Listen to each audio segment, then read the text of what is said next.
Howdy readers, I'm Jason. This is Chapter and Verse, and this will be my last video, obviously, of 2021, as we're going to be ringing in the new year tonight.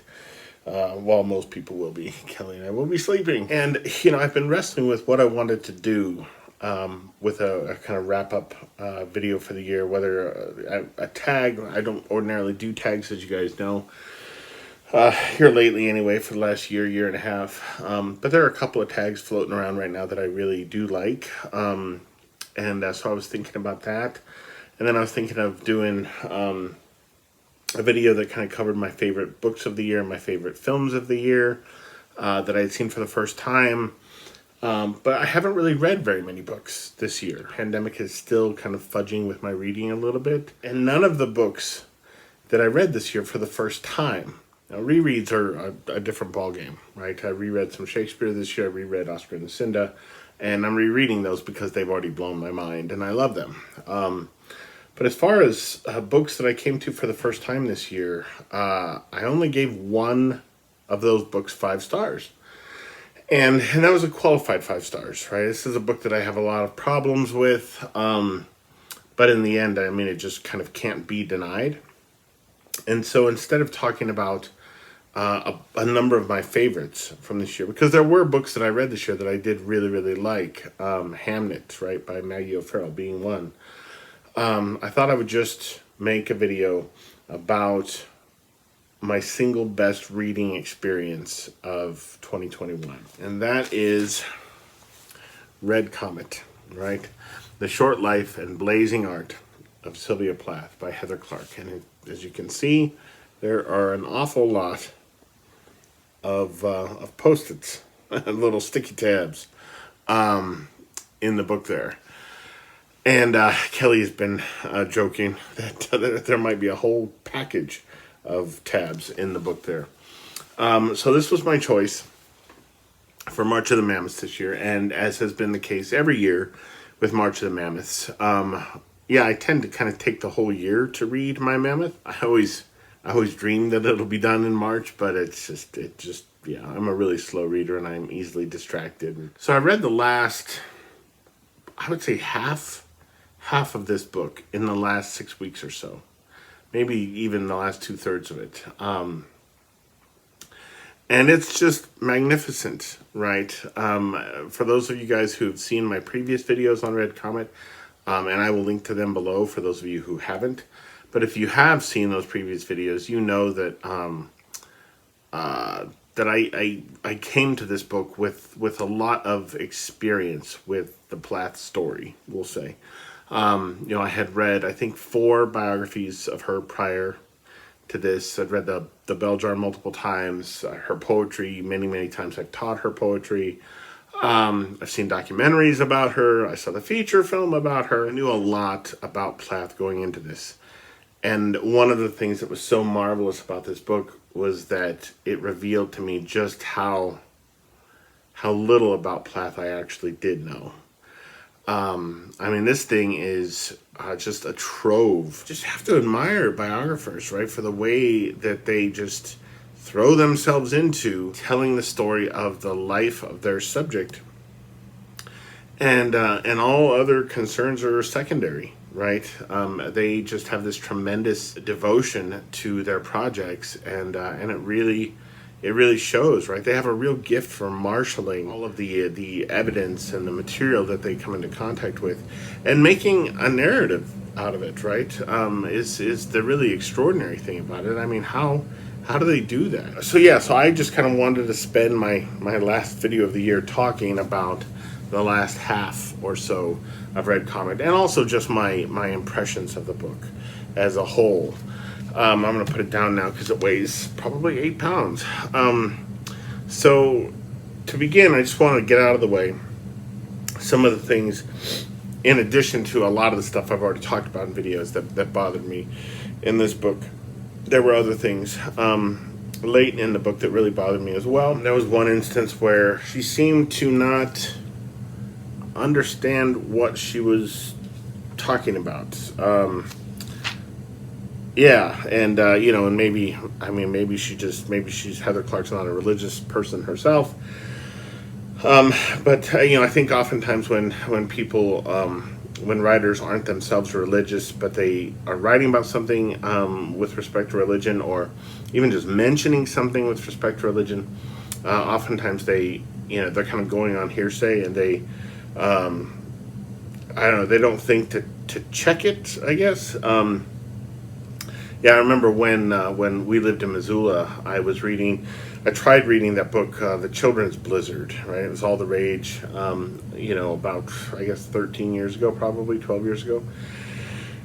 And there was, I don't know, there was just material in the book. There were passages in the book that betrayed, the author's feelings, I suppose, about religion, right? It felt at times really, really subjective, and it wasn't meant to. Right? It was an objective account of something, but he just had such strong feelings he kind of couldn't leave them out of the book, and then he would go and make the mistake of typing out the Book of Revelations instead of the Book of Revelation. He would add an S onto it, and I'm like, if you're going to allow your own contempt to kind of sneak into your objective narrative, where religion is concerned, at least have the wherewithal to get the spelling of the book of the Bible correct.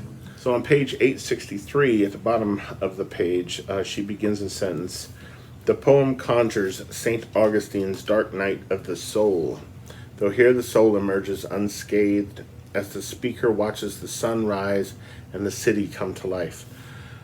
So I thought, okay, well, maybe St. John of the Cross's Dark Night of the Soul had its origins in St. Augustine's Dark Night of the Soul, and maybe this is something I just don't know about. But that phrase, Dark Night of the Soul, it is not, so far as I can tell, so far as I've been able to ascertain myself, it has no connection really at all with St. Augustine. It is connected with St. John of the Cross, who was a mystic centuries ago and far, far later, writing far, far later than St. Augustine. It's the kind of thing, right? Like, I mean, just double check it, right? I get you're at the end of the book, you're exhausted. Phone a friend, right? I mean, give one of your Catholic friends a call and say, was it St. Augustine who had the Dark Night of the Soul, or was it somebody else? Just check those things. So that was a little bit irritating, and it's the kind of thing that most people aren't even going to notice, I expect, when they read the book. Then there are instances where, and she does this a lot, actually, particularly toward the end of the book, where she repeats herself. And repeating yourself as a writer, this is not in itself a cardinal sin. But when you're saying something the second time, or even in some cases the third time or the fourth time, and it seems to the reader like you think you're writing this for the first time, like you can't recall, right? And again, right, maybe in the act of writing this, she's writing the book in pieces and chunks, and she's kind of stitching them together. So maybe the writing of it wasn't chronological. So maybe she's not aware that she just said this very thing 2 pages earlier, 3 pages earlier, what have you. So on 686, we have a section break, right? And at the beginning of that new section, let's see here, second or third sentence down, yeah. Poetry published 5 of her poems in its March issue. Tulips appeared in the April 7th New Yorker, and the Colossus in the April Encounter. Okay, so poetry published 5 of her poems in its March issue.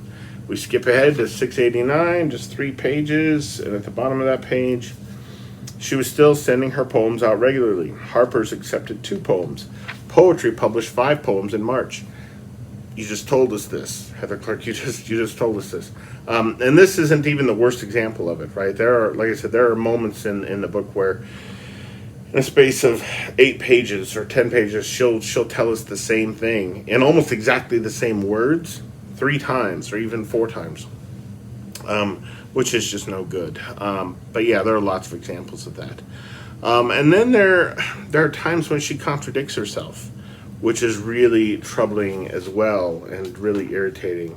So if we look at pages 667 and 668, okay, back-to-back pages here. Again, we have a section break, and at the beginning of that new section on 667, The autumn weather was crisp and clear, and the accolades kept coming Hughes's way.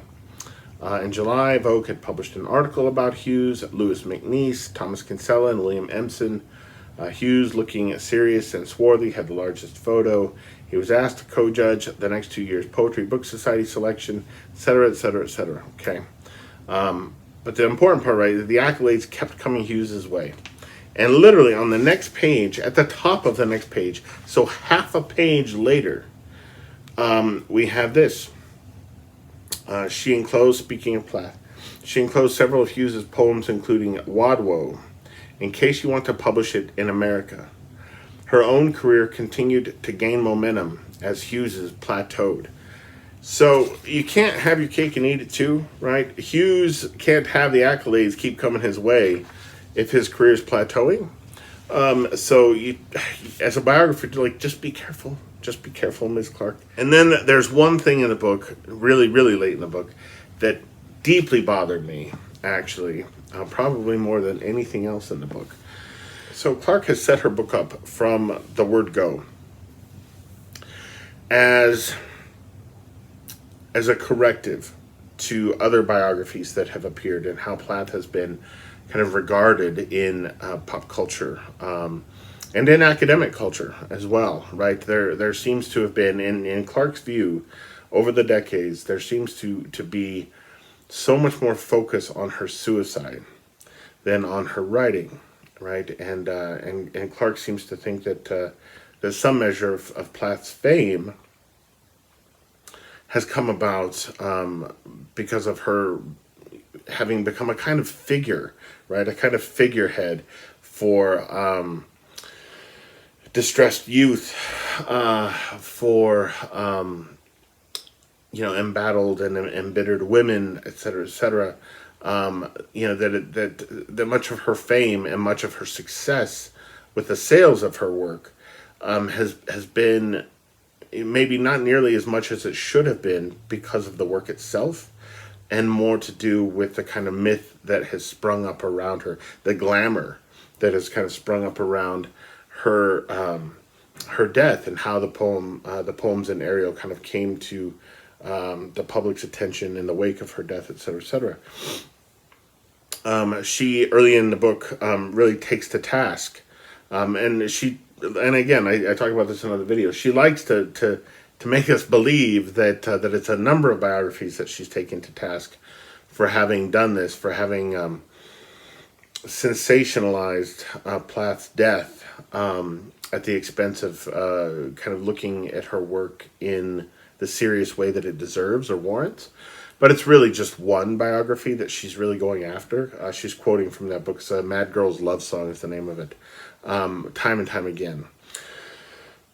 But anyway, so late in Red Comet, at the very beginning of chapter 33, called Yeats's House, right? So Plath moved into, just months before her suicide, she moved into the upper two floors of the house where William Butler Yeats had lived as a child. And of course, Yeats was Plath's hero. And in the second paragraph of this chapter 33, we have this, okay? The well-sized living room, with its 2 floor-to-ceiling street-facing windows, took up nearly the entire first floor. The narrow galley kitchen was entered through the living room. Moving forward into the kitchen, one would have passed on the right a refrigerator, then a sink, to come to the oven, set to the right of a large south-facing window. All right, and what bothers me about that sentence is she has described, throughout this book, she's described places where Plath has lived. The earlier apartment that Plath and Hughes had shared, Court Green, Plath's childhood home. Like, she describes lots of rooms and lots of spaces. But she never describes them in this way, okay? And for her to say, right, so Sylvia Plath, for those of you who don't know, Sylvia Plath gassed herself in the oven, right, of her kitchen. And for her, Heather Clark, to write this, right, moving forward into the kitchen, one would have passed on the right a refrigerator, then a sink, to come to the oven, set to the right of a large south-facing window. This passage, this sentence feels sensationalistic to me in the same way that she's taking other biographers to task for. It feels like she's giving us a tour of the death site. And no other passage where she's describing, again, places that Plath has lived, places where she's gone, right? Her dorm room, etc., etc. No other passage in the book feels quite like this. Okay, and it's down to, right? It's down to this. Okay, moving forward into the kitchen, one would have passed on the right. She's directing our gaze, right, as though it's a kind of virtual tour. And she arrives at the oven, the spot where the death happened. And it just feels in really, really bad taste. It's subtle, but I think that Heather Clark herself, her intentions are good, and she upholds them through the writing of the book for the most part. She's so good with Plath's poetry, and with just unpacking it. And I mean, there's I think it's the poem Edge.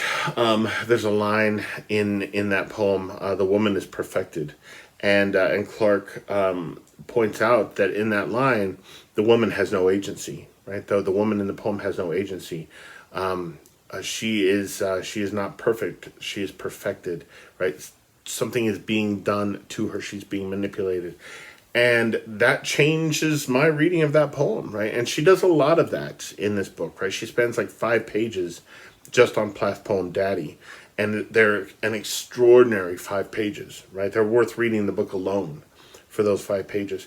So she really does write by Sylvia Plath for the most part in this book, but she does on occasion fall victim to the very thing that she seems to rightly deride in the work of some other biographers. So anyway, those are just some of the problems that I had with Red Comet. Now you're like, wow, this doesn't sound like his favorite reading experience of the year. But it really was. And there's so much I want to talk about, but I don't want this video to be like 90 minutes or anything like that. So I'm going to kind of pick and choose here, right? She's really good at introducing the kinds of little details that other biographies haven't necessarily kind of touched, or maybe those biographers were even unaware of. Right? She had access to a lot of new material, did Heather Clark. And some of those little details, right? So we learned that A.S. Byatt was a classmate of Plath's in graduate school, and that's just wonderful, right? A.S. Byatt is a novelist who is still alive and still working, and who won the Booker Prize in the 1980s, and I think it was the 1980s. When did Possession win? It might have been 1990.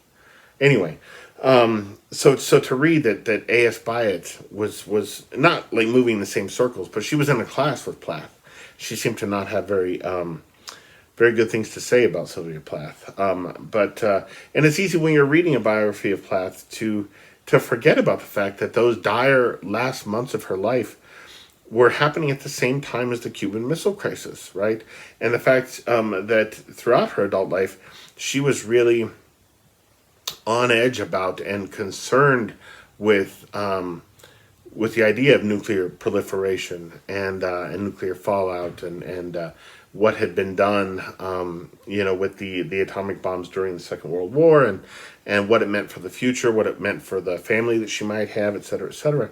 So the fact that this, that the end of her life, right, this downward spiral was occurring at the same time that the Western world, and particularly the country that she had come from, was on edge with the Cuban Missile Crisis is really it's really significant. It's really important. On page 829, we have this. She did not give herself a break until December 20th, when she had tea with Catherine Frankfurt and saw Ingmar Bergman's Through a Glass Darkly. So it is not, in my opinion, the best Ingmar Bergman film. That would be Persona. But Through a Glass Darkly is probably my favorite Bergman film.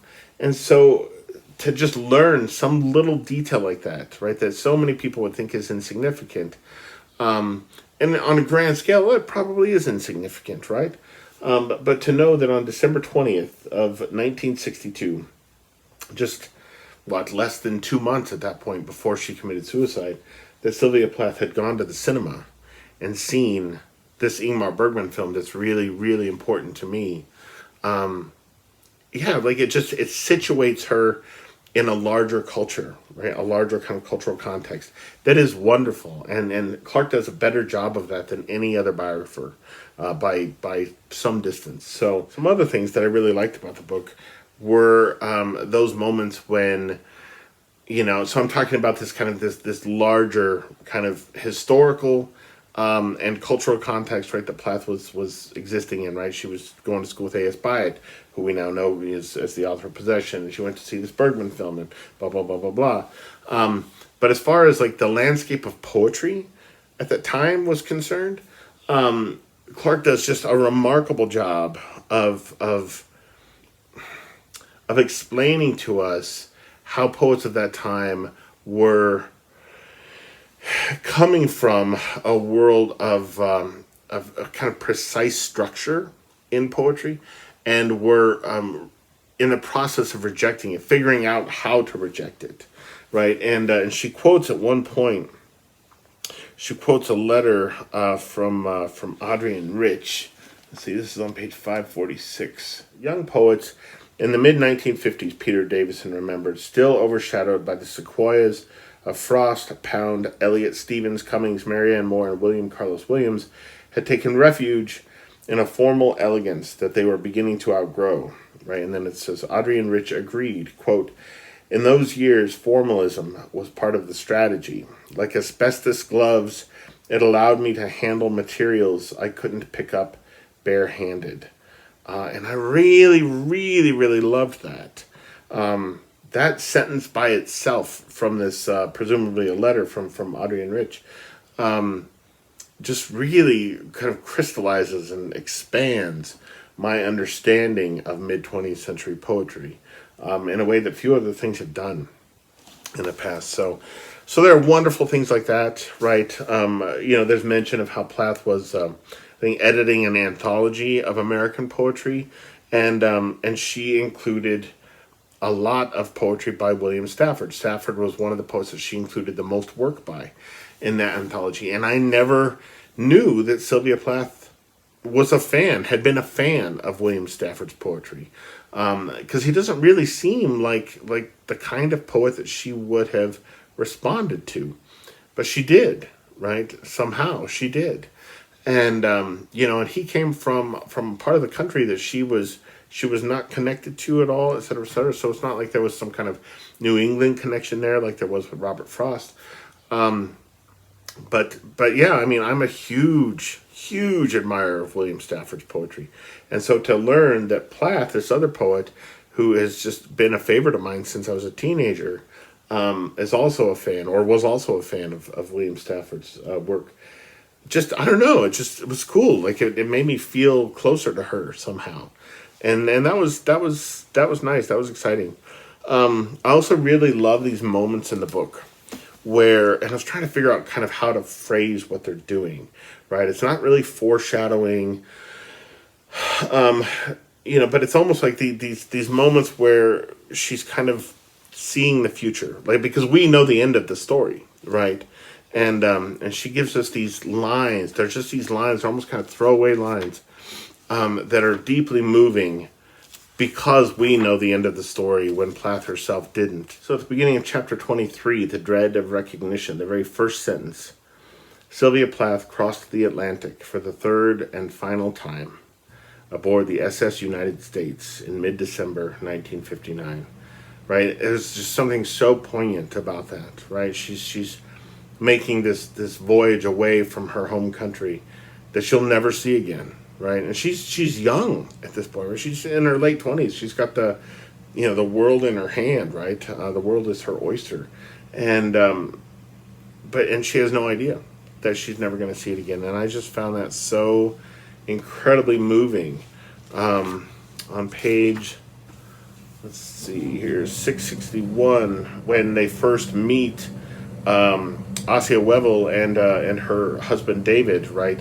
And they rent their flat to him, right? So Ted Hughes and Sylvia Plath, they bought Court Green, and they rent their London flat to this couple. The wife of whom, right, the wife of which is going to be, I mean, the ice that shatters the rock, essentially, right? The water that embeds itself in the rock and freezes and shatters the rock of the marriage of Ted Hughes and Sylvia Plath. This woman, Asya, turns out to be somebody that Ted Hughes just couldn't resist. And she was, the introduction of her into their lives was the beginning of the end. And yet, right here at the end, it says, Suzette was similarly struck by Sylvia's fascination with Asya, whom she thought, quote, wonderful, beautiful, with a passport on her face. She called Asya, quote, the wandering Jewess. She's lived everywhere, done everything. I know her. She's my alter ego. And it's so powerful, right? Because as she writes that line, she's my alter ego, she has no idea. She has no way of knowing just how much her alter ego, Asya Wevel, really was.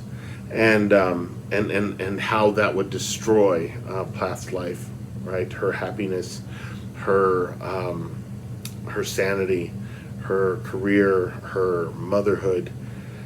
Yeah, it's just amazing to me, right? I mean, you can never know what kind of effect people are going to have on you, or what kind of effect you're going to have on other people.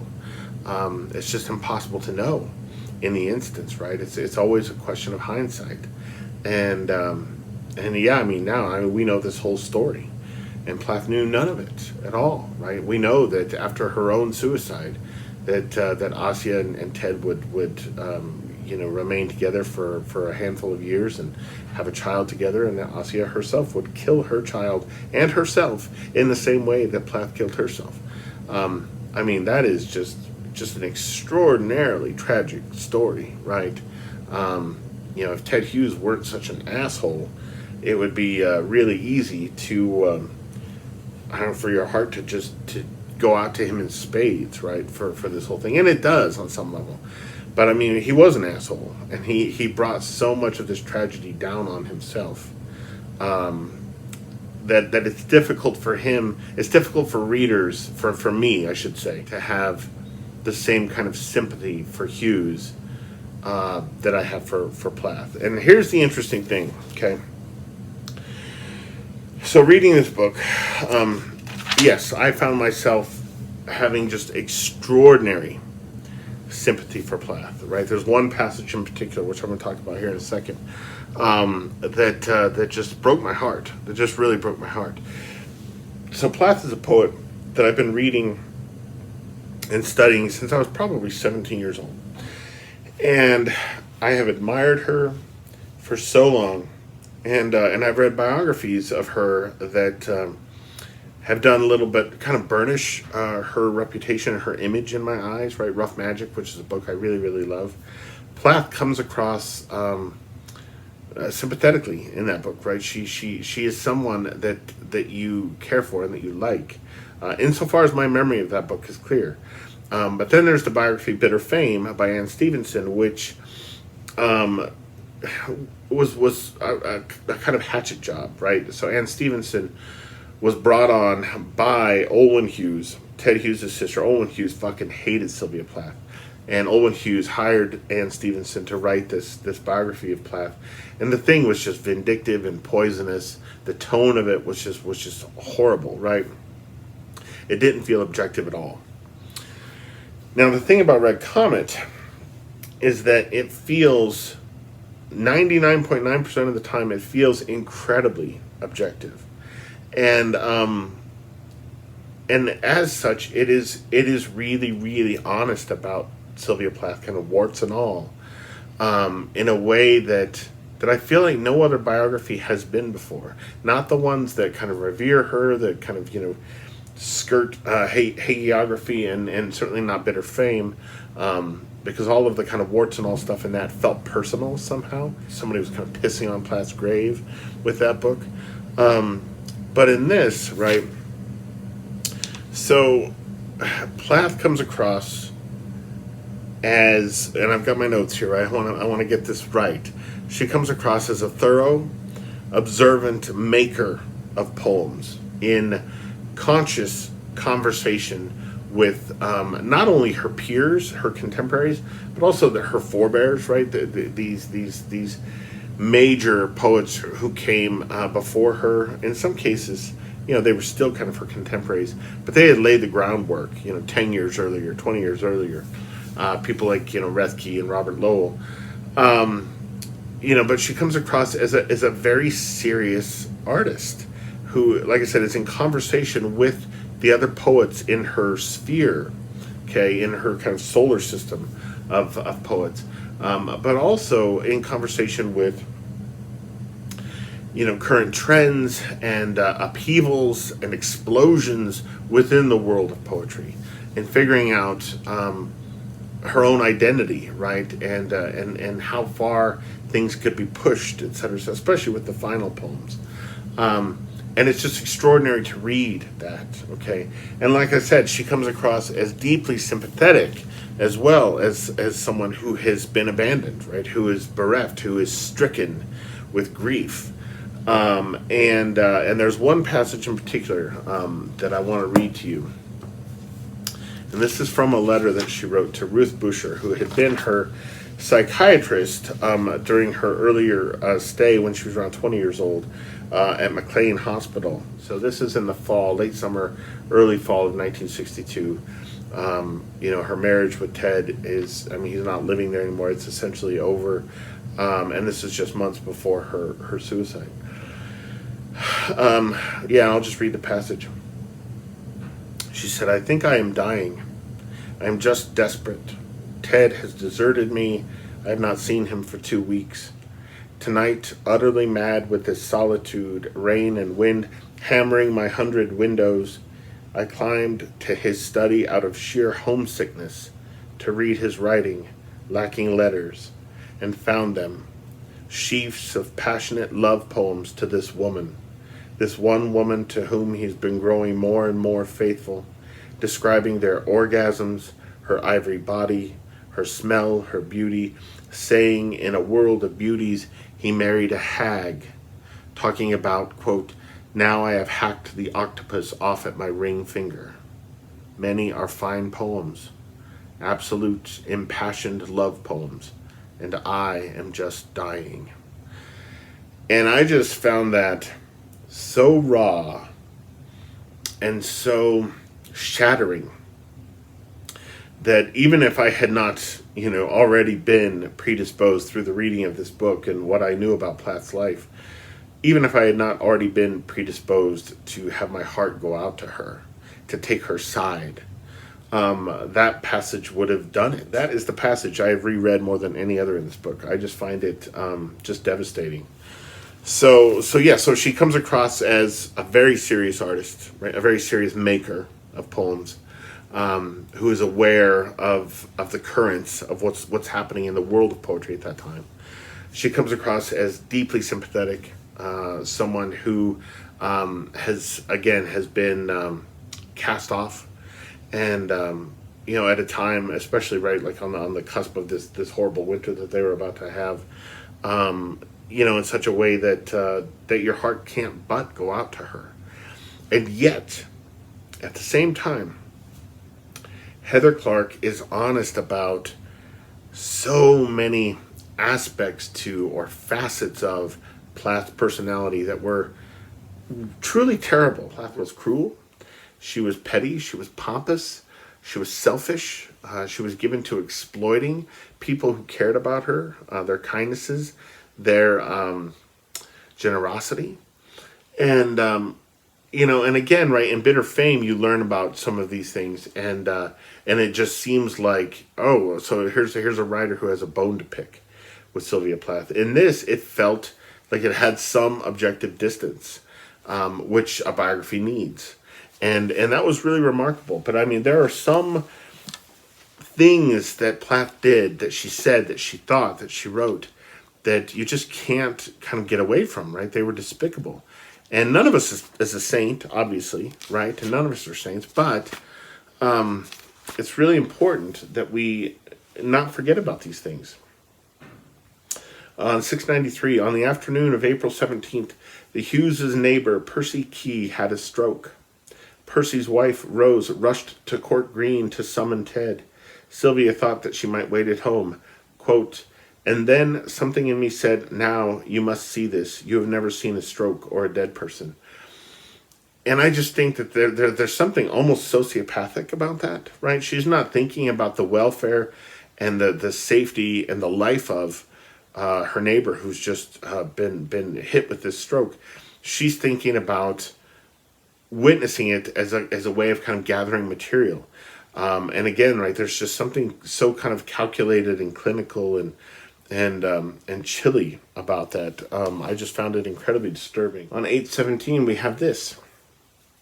Okay, so let me just preface this by saying that Olive Higgins Prouty, right, she was the novelist who had been Sylvia's kind of benefactor, right, starting when Sylvia was at Smith, when Sylvia had her breakdown and went into the mental hospital. Olive Higgins Prouty paid for her care, and it was a shit ton of money. And she did this not because she felt obligated to, but because she loved Sylvia. And so, yeah, she helped support Sylvia. She helped support Sylvia's mother. And even toward the end of Sylvia's life, like, they stayed in touch.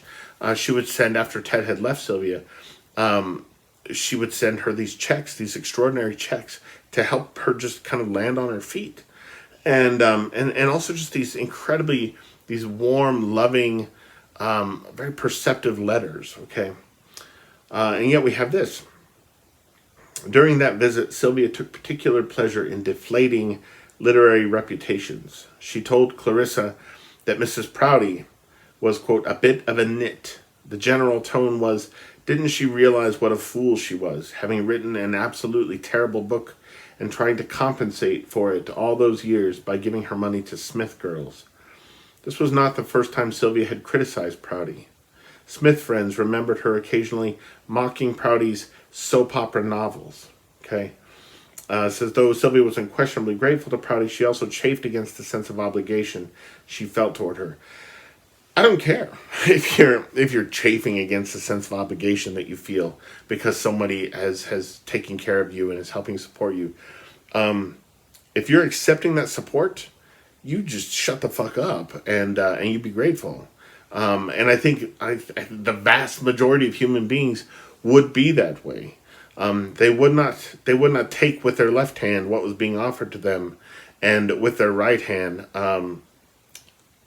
engage in some kind of, I don't know, just some kind of pantomime of ridicule, right? Looking at this person, this benefactor, as somebody to be humiliated and raked over the coals, and and she of course based the character on her in the bell jar, and Sylvia Plath's mom was so appalled by the bell jar when she read it.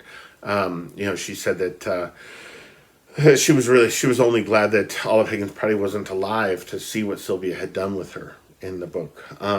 So she was terrible, and so that was, when all was said and done for me, that was the most fascinating thing about reading Red Comet, was that I entered into a 1,000-page biography of a poet whom I have admired my entire adult life, and who I felt some kind of kinship with, some kind of bond with, right? Especially the poetry, not so much the bell jar, although I love the bell jar. But to come out of the biography still feeling that admiration and feeling it more in a more pronounced way than I ever have before, and feeling that sympathy that I've always had for her in a keener way, right? In a more complex way than I ever have before. But also coming out of the biography, disliking Sylvia Plath as a person. She doesn't seem like she was a terribly kind or giving person, which I don't know, kind of came as news to me.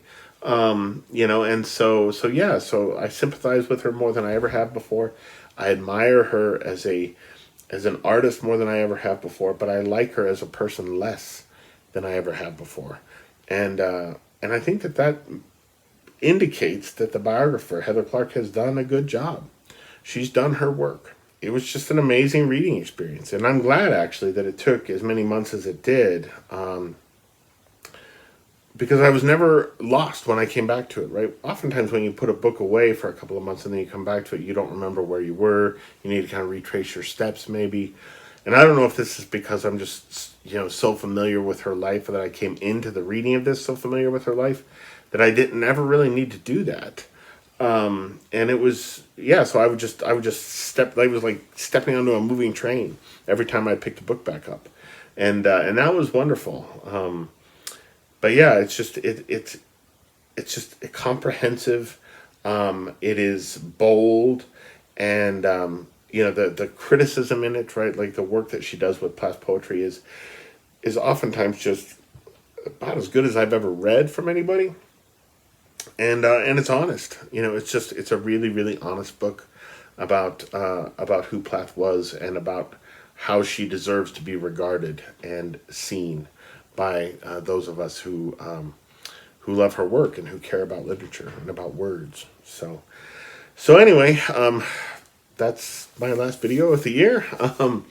If you have read Red Comet, and I know lots of you have, let me know your thoughts on any of these things, or also just generally what you thought of the book, right? Your favorite things about it, things you didn't like about it, down in the comments below. I'd love to hear. And I will see you guys again in the new year. And I didn't mean for that to rhyme, but it did. Adios.